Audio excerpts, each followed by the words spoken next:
Do they need to be creating music with that in mind? So everyone's like, you should make a TikTok song. Like, is there going to be a TikTok moment? Like, do you recommend that they keep that in mind on the creative aspect? No. Well, that's a hard question. I think sometimes you can add elements into it, or you can think ahead to like what parts of your song may make a lot more sense in certain concepts of TikTok. So if it's like, hey, you know, I don't know, people always like to bring up dance trends, right? Like, hey, I know I want to push it to dancers. This part of the song seems to be a bit more dancey, so I'm going to make 4 of my 30 pieces of content a dance to this part of the song and see what kind of happens. But in terms of like making the music, I don't think so. Like, I hate when artists say, you know, use the term TikTok music. It makes me think they fucking hate it. Y'all remember when people were calling like SoundCloud rappers? Yeah. That shit was stupid then. You know what I'm saying? It's stupid now. It never makes sense. But like, all right, I say that there's 3 answers, right, to that question. There's 3 strategies you can approach, 3 strategies that you can take it when it comes to music making, right? In today's era, 1, you can reverse engineer the algorithm and create something for TikTok, for Reels, right? And do that with every single song. Yeah. Hoping to get a hit. Now, the part that sucks is when you do that to make a hit and you don't get a hit, right? So now, as an artist, you're probably going to feel shitty. That just is what it is. That just made me sad when you said that was like an option. You sold yourself out to the algorithm, right? And it didn't work. Right?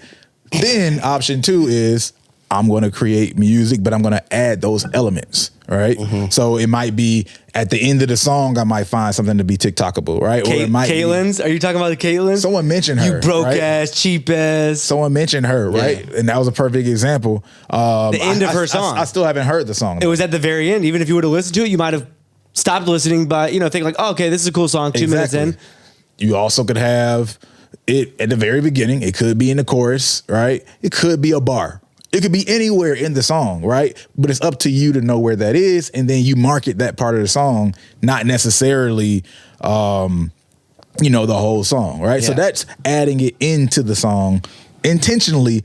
Option number 2, or some of the songs. Yeah. Option number 3 is just completely ignore all of that shit, get in your bag, make the music, and then see what everybody reacts to, and try to find it retroactively after you create the music. Because here's the thing, it's happening regardless, right?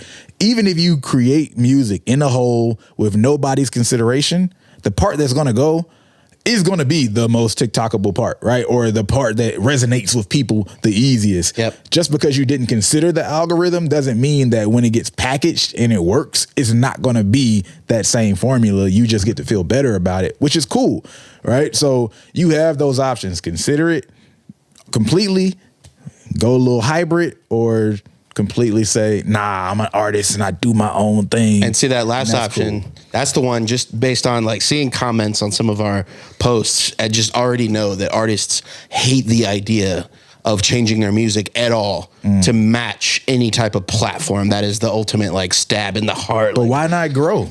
Like, I see it as growth. I'm on your side. Like, people see it as like selling out. I see it as exercises. And the best artists and writers, they have exercises.